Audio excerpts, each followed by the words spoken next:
Welcome to బీజేటీవీ. ముందుగా headlines చూద్దాం. Harish Delhi tour విచారణకు సిద్దమన్న సీఎం రేవంత్. రహస్య భేటీలపై పూర్తి వివరాలు, ఆర్ఎస్ఎస్ సంబంధాలపై ప్రశ్నలు. హరీష్ ఒప్పుకుంటే విచారణకు ఆదేశం.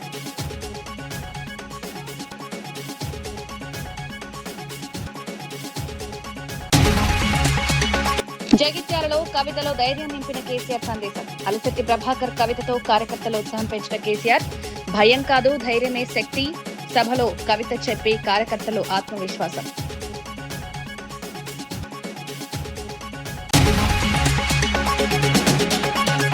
సంగారెడ్డిలో కార్డియాక్ సెంటర్ ప్రారంభించిన మంత్రి దామోదర్. సన్ రైజ్ హాస్పిటల్లో గుండె చికిత్స సేవలు. ఆరోగ్యశ్రీతో పేదలకు మెరుగైన వైద్యం.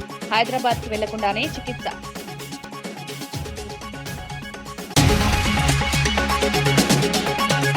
జర్నలిస్టులకు అక్రిడేషన్ ఇవ్వాలని కలెక్టర్కు వినతి. గుర్తింపు లేక ఇబ్బందులు ఎదుర్కొంటున్న మీడియా ప్రతినిధులు. అక్రిడేషన్ కమిటీ నిర్ణయం త్వరగా తీసుకోవాలని విజ్ఞప్తి. జర్నలిస్టుల సమస్యలపై కలెక్టర్ స్పందన.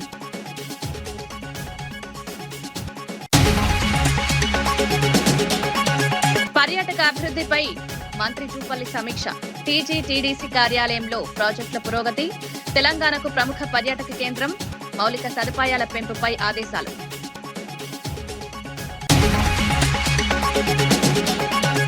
సభలో కేసీఆర్ ఆసక్తికరంగా ప్రసంగిస్తూ కవి అలిశెట్టి ప్రభాకర్ కవితను గుర్తు చేశారు. చీకట్లో భయపడితే చిన్నదే పెద్ద అరణ్యంలా కనిపిస్తుందని, గుండె ధైర్యం ఉంటే అదే శక్తిగా మారుతుందని వివరించారు. కవిత ద్వారా ప్రజల్లో ధైర్యం, ఆత్మవిశ్వాసం పెంచాలని సూచించారు. రాజకీయ పరిస్థితుల్లో భయపడకుండా ముందుకు సాగాలని పిలుపునిచ్చారు. నాయకత్వం అంటే ప్రజలకు నమ్మకం కల్పించడమేనని పేర్కొన్నారు. సభలో పాల్గొన్న కార్యకర్తలు ఈ వ్యాఖ్యలకు స్పందించారు. మొత్తం పేదల కొంపలని కూల్చుడేనా?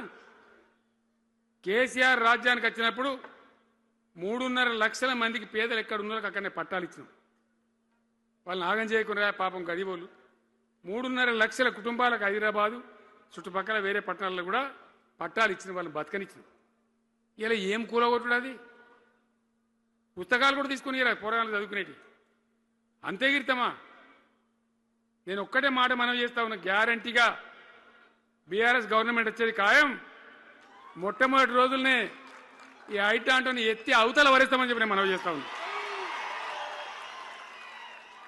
తీసేయన్నా దాన్ని, ఐటాన్ తీసేయనన్నా, పక్క మాటనా? హరీష్ రావు ఢిల్లీ పర్యటనపై సీఎం రేవంత్ రెడ్డి ఘాటు వ్యాఖ్యలు చేశారు. ఆయన ఒప్పుకుంటే పూర్తిస్థాయి విచారణకు ఆదేశిస్తారని తెలిపారు. రహస్యంగా ఎవరిని కలిశారు, ప్రభుత్వంపై ఒత్తిడి తెచ్చే ప్రయత్నాలు జరిగాయా అన్నది బయటపెడతానన్నారు. ఆర్ఎస్ఎస్ నేతలతో సంబంధాలపై కూడా ప్రశ్నలు లేవనెత్తారు. ప్రజలకు నిజం తెలియాల్సిన అవసరం ఉందని పేర్కొన్నారు. ఒత్తిడి తీసుకొచ్చి అవినీతిని కాపాడుకోవడానికి ప్రయత్నం చేసిండు. ఈ రోజు కాళేశ్వరం సంబంధించిన పీసీ ఘోష్ కమిషన్ కేసు అంటుండు. ఆర్గ్యుమెంట్స్ అయిపోయినాయి, రిజర్వ్ ఫర్ జడ్జిమెంట్ అని. జడ్జిమెంట్ రావాలి. జడ్జిమెంట్ ఉన్నాక న్యాయ నిపుణుల దగ్గరకు పోయి చర్చించేది ఏముంది మిత్రులారు, మీరు చెప్పండి. ఇప్పుడు ఆర్గ్యుమెంట్స్ అయిపోయినాయి, రిజర్వ్ ఫర్ జడ్జిమెంట్ అయింది. పోయిన వారమే జడ్జిమెంట్ ప్రకటించాల్సింది. జడ్జిమెంట్ పూరా తయారు కాలేదు. మేము 22 తారీఖు నాడు జడ్జిమెంట్ ప్రకటిస్తామని చెప్పారు. ఇప్పుడు చర్చలకే, ఇప్పుడు వాదించడానికే కేసు లేదు కదా. ఏ రకంగా ఢిల్లీలో పోయి న్యాయవాదులను కలిసి ఎవరి ముందల వాదిస్తారు? కోర్టుల కేసు రిజర్వ్ ఫర్ జడ్జిమెంట్ అయినాక వాదించడానికే లేదు కదా. ఎవరి ముందల వాదిస్తున్నారు, ఎవరిని మాపే పెడుతున్నారు, ఎవరిని మేనేజ్ చేస్తున్నారు, ఎవరి కాళ్ళు పట్టుకుంటున్నారు? ఏం జరుగుతుంది? ప్రజలు అంత అమాయకులు అనుకుంటున్నారా మీరు? కాబట్టి ఇందులో దోషులను వదిలేది లేదు. ప్రాజెక్టును కూడా గాలికి వదిలేసి ఊరుకుండేది లేదు. ప్రాజెక్టును అన్ని రకాలుగా రిపేర్స్ చేసుకొని రాష్ట్ర ప్రయోజనాలకు ఉపయోగించుకుంటాం. ఇందులో దోషులందరినీ కూడా శిక్షించడానికి అవసరమైన కార్యాచరణతో ముందుకు వెళ్తాము. మంత్రి ఉత్తమ్ కుమార్ రెడ్డి కాళేశ్వరం, ప్రాణహిత ప్రాజెక్టులపై విమర్శలు చేశారు. కేసీఆర్ ప్రభుత్వం ప్రాజెక్టులను సరిగా నిర్వహించలేదని ఆరోపించారు. తుమ్మడిహట్టి వద్ద ప్రాణహిత ప్రాజెక్టును జాతీయ ప్రాజెక్టుగా ప్రకటించి తర్వాత వదిలేశారన్నారు. అవినీతి, నిర్లక్ష్యం వల్ల కాళేశ్వరం ప్రాజెక్టు దెబ్బతిందన్నారు. ప్రజల డబ్బు వృధా అయిందని విమర్శించారు. 8,000 కోట్లలో 16.5 లక్షల ఎకరాలకు నీళ్లు వచ్చేవి గోదావరి జలాలు. మరి కమిషన్ల కక్కురుతో, అవగాహన లోపమో, మరి తొందరపాటు ఏమో కానీ తుమ్మడి అటు నుంచి మేడిగడ్డకి షిఫ్ట్ చేయడమే అసలు basic ఫ్లా in the whole project.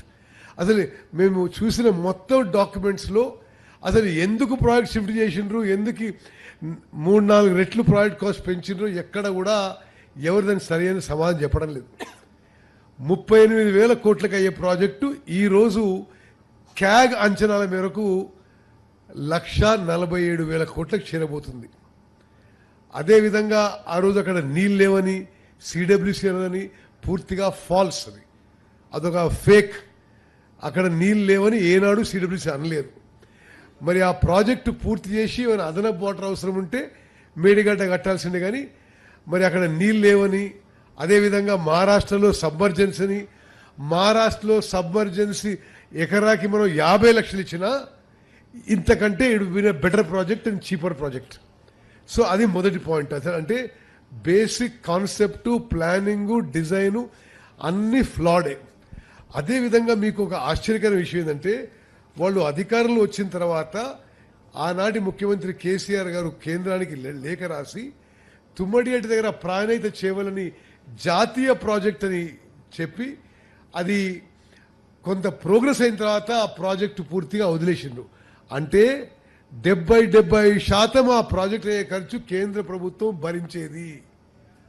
అది వదిలిపెట్టి ప్రాజెక్టు కిందికి తీసుకొచ్చి పూర్తిగా మమ్మల్ని మన పిల్లల్ని వాళ్ళ పిల్లల్ని తాకట్టు పెట్టి high cost short term loans తీసుకొచ్చి కాళేశ్వరం ప్రాజెక్ట్ కట్టి అసమర్థత, అవినీతి, నిర్లక్ష్యం, తొందరపాటు వల్ల అది కూలిపోయింది.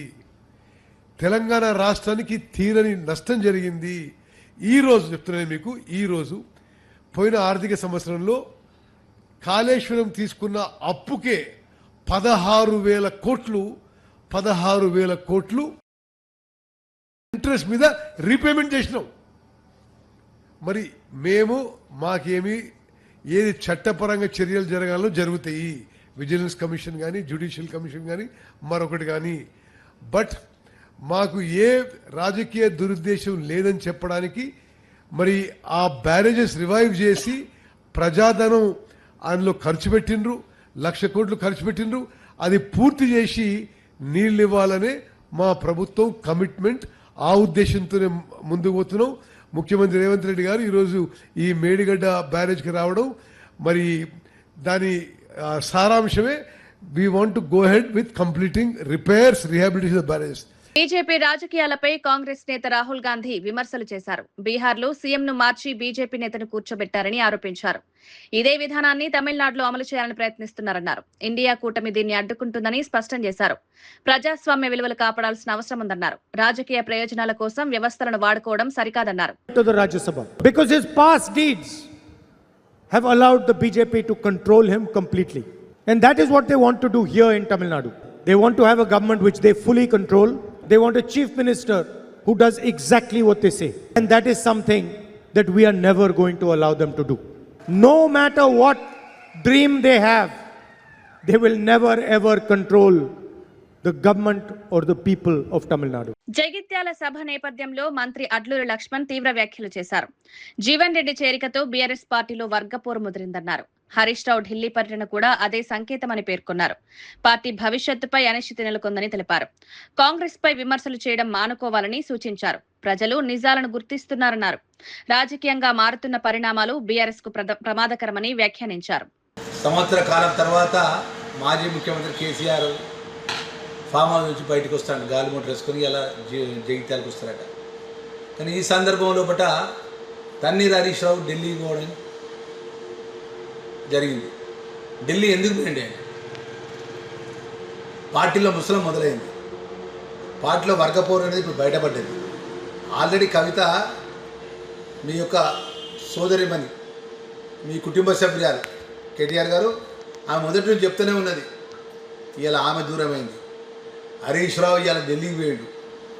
నీ పార్టీలో వర్గపోరు మొదలైంది. ఇవాళ జీవన్ రెడ్డికి చేరిక ఒక దిక్కంటావు, ఒక దిక్కేమో బీఆర్ఎస్ పార్టీ గ్రామాన కార్యకర్తలను మీరు అక్రమంగా దబాయించే డబ్బుతో జన సమీకరణ చేస్తారు. జగిత్యాల్లో మొత్తం గులాబీ జెండాలతో నింపేస్తారు. నింపుకోండి, బహిరంగ సభ ఇచ్చుకోండి. కానీ బీఆర్ఎస్ పార్టీ బహిరంగ సభని ప్రకటించుకొని మాట్లాడితే బాగుంటుంది. తన్నీర్ హరీష్ రావు గారు ఢిల్లీ ఎందుకు వెళ్ళిన విషయం యావత్ తెలంగాణ ప్రజానికానికి బహిరంగ సభలు చెప్పాలి. కేటీఆర్ గారు ఈ విధంగా వర్గపోరాలు చేసుకుంటా కాంగ్రెస్ పార్టీ గౌరవ ముఖ్యమంత్రి రేవంత్ రెడ్డి పార్టీని ఏ విధంగా నిర్వీర్యం చేయాలి, ఏ విధంగా సీనియర్ నాయకుడు జీవన్ రెడ్డిని మా కాంగ్రెస్ పార్టీలో తీసుకుని ఆయన భుజం మీద తుపాకి పెట్టి అందరినీ మొత్తం కాంగ్రెస్ పార్టీని ప్రభుత్వాన్ని తిట్టాలి, ముఖ్యమంత్రి గారు తిట్టాలి, ప్రభుత్వాన్ని ఇంకాడాలను పెట్టే ఆలోచన దురాలోచనతో చేస్తే మీ పార్టీ ఈరోజు 2 వర్గాలుగా వీరిపోయే ప్రమాదాన్ని పొంచి ఉన్నది. దానికి తెలంగాణ ప్రజలకు జవాబు చెప్పాలి కేటీఆర్ గారు, మాజీ ముఖ్యమంత్రి కేసీఆర్ గారు, టీఆర్ఎస్ పార్టీ అని చెప్పి ఈ సందర్భంగా డిమాండ్ చేస్తూ, ఎప్పుడు కూడా మీ కుటిలమైన మనస్తత్వం 2 సంవత్సరాల పట్టినే కాంగ్రెస్ పార్టీ ప్రభుత్వం మీద రేవంత్ రెడ్డి గారి మీద గంత అక్కసు ఎందుకు, గంత కుట్ర ఎందుకు, గంత కుతంత్రాలు ఎందుకు? ఇవాళ ప్రజలు అన్నీ గమనిస్తాను. మీరు మాట్లాడే మాటలు ఒక ముఖ్యమంత్రి గారిని పట్టుకొని నోటికి ఎంత వస్తుందో మాట్లాడతారు కేటీఆర్. ఇలా కేటీఆర్ గారు మేము ఏదంటే మేము మాట్లాడలేమా? ఒక రాజ్యాంగ నిర్మాత అంబేద్కర్ ఇచ్చినటువంటి సీట్, రాజ్యాంగ పరంగా ఇచ్చిన ప్రజలతో ఎన్నుకోబడ్డ శాసనసభ్యులు ఎన్నుకున్న ముఖ్యమంత్రి సీట్ను అగౌరవపరచుకుంటూ మాట్లాడతావు. ముఖ్యమంత్రి అంటే గౌరవం లేదు, అదే అహంతో మాటలు, అదే ప్రభుత్వంలో ఇంకా నేను కొనసాగుతున్నటువంటి నీ మైండ్ ఆలోచన ఏదేమైనా కూడా నీ యొక్క తన్నీరు హరీష్ రావు నీ బావగారు ఎక్కడికి పోయిండో, ఢిల్లీలో ఏం చేస్తాడో, ఢిల్లీలో ఏ పార్టీని కలుస్తాడో, ఏ పార్టీని సంప్రదిస్తాడా, ఏం జరుగుతుందనే విషయం రేపు ఇప్పుడు జరగబోయే బహిరంగ సభలో తెలంగాణ జరిగే సభలో కూడా మన్ననూరు, బ్రహ్మగిరి ప్రాంతాల్లో పనిచేస్తున్న జర్నలిస్టులకు అక్రిడేషన్లు ఇవ్వాలని యూనియన్ ప్రతినిధులు కలెక్టర్ను కోరారు. ఈ విషయంపై ఇప్పటికే ప్రెస్ అకాడమీ రాష్ట్ర నాయకులకు వినతి పత్రాలు అందజేసినట్లు తెలిపారు. అక్రిడేషన్ కమిటీ తీర్మానం చేసి పంపాలని విజ్ఞప్తి చేశారు. కలెక్టర్ సానుకూలంగా స్పందించినట్లు వెల్లడించారు. జర్నలిస్టుల సమస్యలు పరిష్కారానికి చర్యలు తీసుకుంటామన్నారు. జిల్లాలో మీడియా కార్యకలాపాలకు గుర్తింపు అవసరమని పేర్కొన్నారు.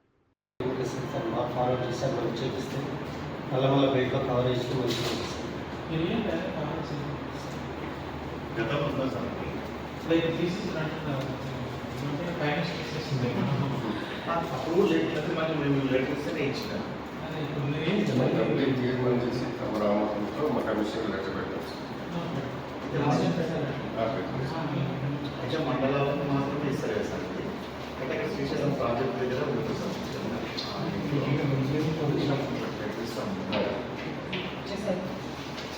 భద్రాద్రి కొత్తగూడెం జిల్లాలో ఎన్డీఆర్ఎఫ్ అవగాహన కార్యక్రమం నిర్వహించారు. వరదలు, ప్రమాదాల సమయంలో ఎలా రక్షించుకోవాలో గ్రామస్తులకు వివరించారు. పిల్లలు, వృద్ధులను ముందుగా రక్షించే విధానాలను ప్రాక్టికల్ గా చూపించారు. సాధారణ వస్తువులతో ప్రాణాలను కాపాడే మార్గాలను తెలియజేశారు. ప్రమాద సమయంలో ప్రథమ చికిత్స ఎలా ఇవ్వాలో వివరించారు. గోదావరి వరదల సమయంలో తీసుకోవాల్సిన జాగ్రత్తలు సూచించారు. కుట్టేసుకుని లేదంటే సూదుతోనే కుట్టేసుకునే విధంగా లైఫ్ జాకెట్ తయారు చేసుకోవచ్చు. వెనక ముందు ఈ విధంగా కట్టుకొని నీటిలో పట్టా సరే ఏమవుతుంది, ఆ మనిషి మునిగిపోడు.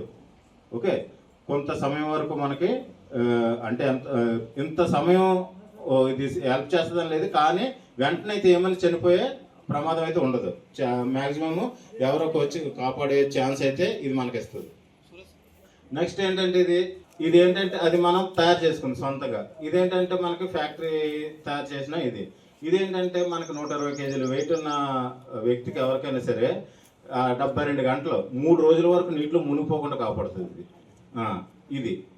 అది మనం తయారు చేసుకుంది కాబట్టి దానికి టైం అంటూ ఏమి లేదు. దీనికైతే టైం ఉంది. 72 గంటలు అంటే 3 రోజుల వరకు ఇది కాపాడుద్ది.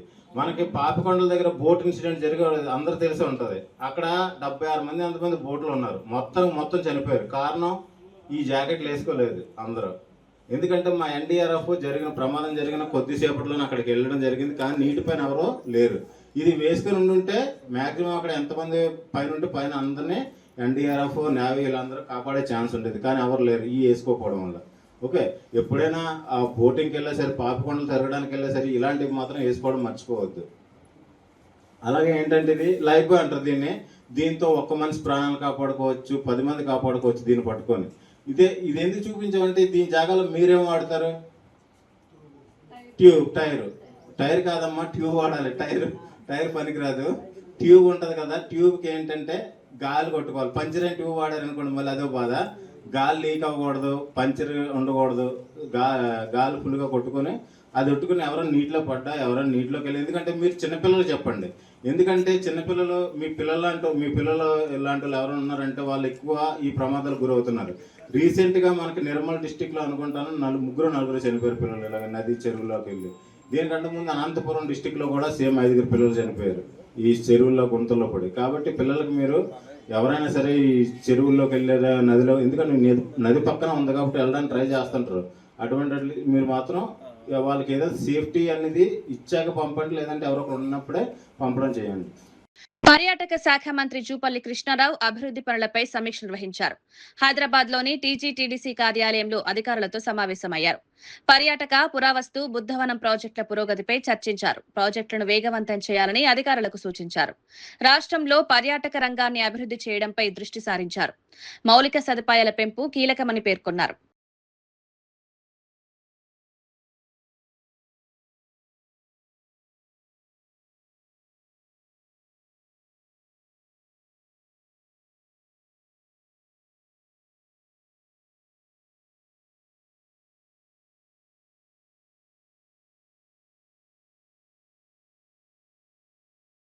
జీవన్ రెడ్డి బీఆర్ఎస్ లో చేరికతో పార్టీలో అంతర్గత విభేదాలు ముదిరాయని ఆరోపించారు.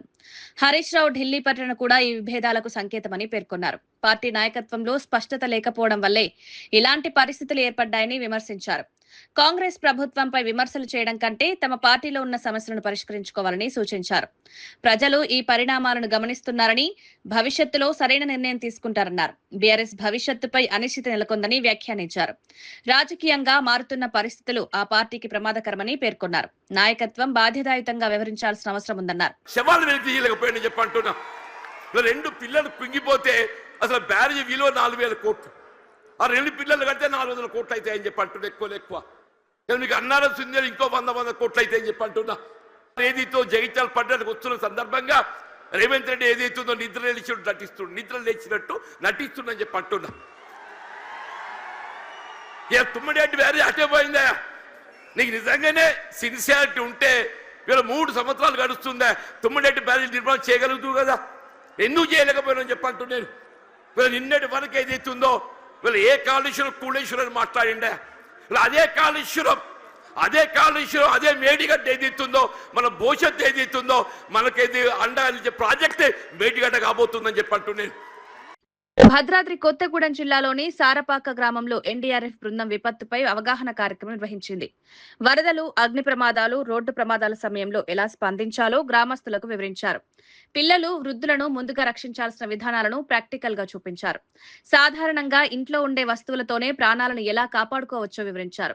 సిపిఆర్ వంటి ప్రథమ చికిత్స పద్ధతులను కూడా ప్రదర్శించారు. గోదావరి వరదల సమయంలో తీసుకోవాల్సిన జాగ్రత్తలను సూచించారు. ప్రమాద సమయంలో గందరగోళానికి లోను కాకుండా చురుగ్గా వ్యవహరించాలని తెలిపారు. తెలంగాణలో ఆవిర్భవించబోతున్నారు కాబట్టి ఆ ఏర్పాట్లు ఇక్కడ నుంచి జనం తరలింపే విధానం అంతా కూడా మీడియా ముఖంగా తెలియజేయడం కోసమే నేను మీ ముందుకు వచ్చాను.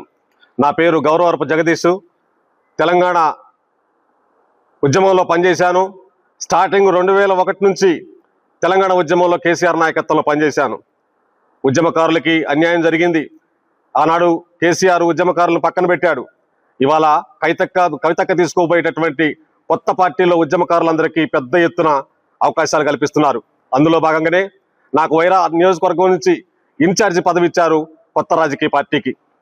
అదేవిధంగా రాబోయే 2029 ఎన్నికల్లో కూడా మరి ఎమ్మెల్యే టికెట్ ఇచ్చి అసెంబ్లీకి పంపిస్తానని కూడా అక్క హామీ ఇవ్వటం జరిగింది. ఒక నిబద్ధత కలిగినటువంటి నాయకురాలు దగ్గర పనిచేయడం అనేది గర్వంగా ఉంది.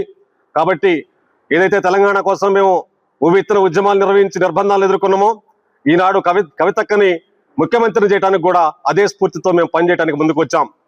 కాబట్టి ఉద్యమకారులు, యువకులు, అదేవిధంగా మహిళలు పెద్ద ఎత్తున ఈ పార్టీల్లో కదిలి వస్తున్నారు. రైతులు, కార్మికులు అందరూ కూడా తెలంగాణ వ్యాప్తంగా సకల జనులు కదిలి ఈ యొక్క పార్టీ లాంచింగ్కి రావటం జరుగుతూ ఉంది తెలంగాణ నలుమూల నుంచి. కాబట్టి మిత్రులారా, మన వైరా నియోజకవర్గం నుంచి 5 మండలాల నుంచి 5 బస్సులు కదలబోతున్నాయి. రేపు 24వ తారీఖు రాత్రి 9 గంటల నుంచి మన వైరా బస్టాండ్ నుంచి 3 బస్సులు కదులుతాయి. అదేవిధంగా జూలూరుపాడు నుంచి, ఏనుకూరు నుంచి 2 బస్సులు, అదేవిధంగా మన కొనిజర్ల ప్రాంతాన్ని మొత్తం కూడా మన వైరా నుంచే కవర్ చేసుకోవడం జరిగిద్ది. దగ్గర ప్రాంతం కాబట్టి, దగ్గర మండలం కాబట్టి మిత్రులారా, ఇవాళ కవితక్క తీసుకోబెట్టిన రాజకీయ శక్తికి మనందరం అండగా ఉండాలి.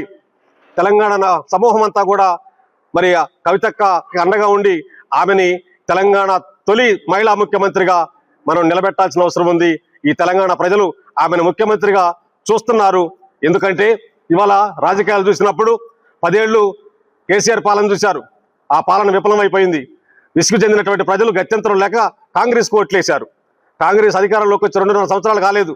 అప్పుడే పేద ప్రజల మీద విసుగు పడుతుంది, పేదల గుడిసెలను కూల్చుతుంది. హైడ్రా పేరుతో పెద్ద ఎత్తున పేదలని టార్గెట్ చేసి దోషం చేస్తున్నట్టు పరిస్థితి ఉంది. కాబట్టి పేదలకు వ్యతిరేకమైనటువంటి ప్రభుత్వం కాబట్టి కాంగ్రెస్ ప్రభుత్వం, ఈ ప్రభుత్వానికి గద్దె దించే రోజులు వచ్చినాయి. దానికి ప్రత్యామ్నాయంగా ఇవాళ కవితక్క నిలబడబోతుంది. సమాజ స్థాపన కోసం, మొత్తం సకల జనుల ప్రజల యొక్క సమూల మార్పుల కోసం అక్క పార్టీ పెట్టబోతా ఉంది. కాబట్టి మన సామాజిక తెలంగాణ ప్రభుత్వం రాబోతుంది. ఈ రాబోయే ప్రభుత్వం ప్రజల ప్రభుత్వంగా, శ్రామికుల ప్రభుత్వంగా, అదేవిధంగా కర్షకుల ప్రభుత్వంగా నిలబడబోతుంది. అక్క అన్ని విధాల తెలంగాణ ప్రజల యొక్క మంచి ఒక సమాజాన్ని నిర్మించడం కోసం, ఈ తెలంగాణ అభివృద్ధి కోసం ఆమె అడుగులేస్తుంది. ఆ అడుగులో మనం కూడా అడిగేసి ఆమె వెంట నడవాలని మొత్తం ఈ నియోజకవర్గ ప్రజలందరికీ కూడా తెలియజేస్తున్న వైరా నియోజకవర్గ ప్రజలకి.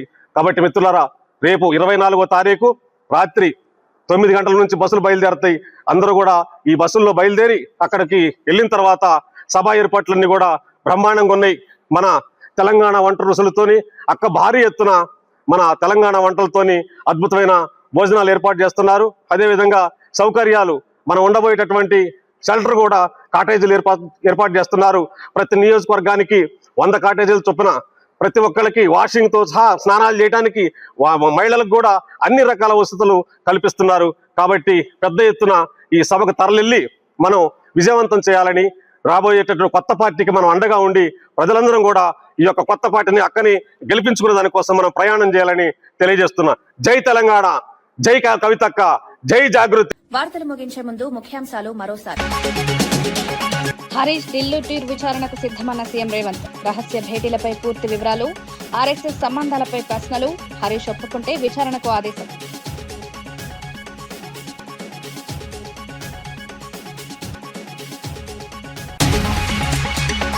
జగిత్యాలలో కవితలో ధైర్యం నింపిన కేసీఆర్ సందేశం. అలిశెట్టి ప్రభాకర్ కవితతో కార్యకర్తలు ఉత్సాహం పెంచిన కేసీఆర్. భయం కాదు, ధైర్యమే శక్తి. సభలో కవిత చెప్పి కార్యకర్తలు ఆత్మవిశ్వాసం.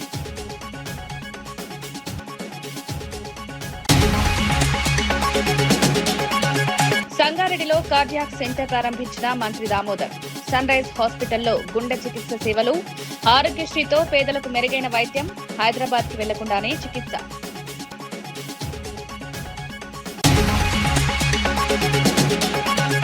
జర్నలిస్టులకు అక్రిడేషన్ ఇవ్వాలని కలెక్టర్కు వినతి. గుర్తింపు లేక ఇబ్బందులు ఎదుర్కొంటున్న మీడియా ప్రతినిధులు.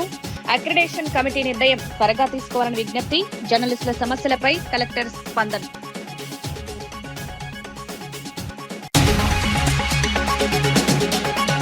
పర్యాటక అభివృద్ధిపై మంత్రి జూపల్లి సమీక్ష. టీజీటీడీసీ కార్యాలయంలో ప్రాజెక్టుల పురోగతి. తెలంగాణకు ప్రముఖ పర్యాటక కేంద్రం. మౌలిక సదుపాయాల పెంపుపై ఆదేశాలు.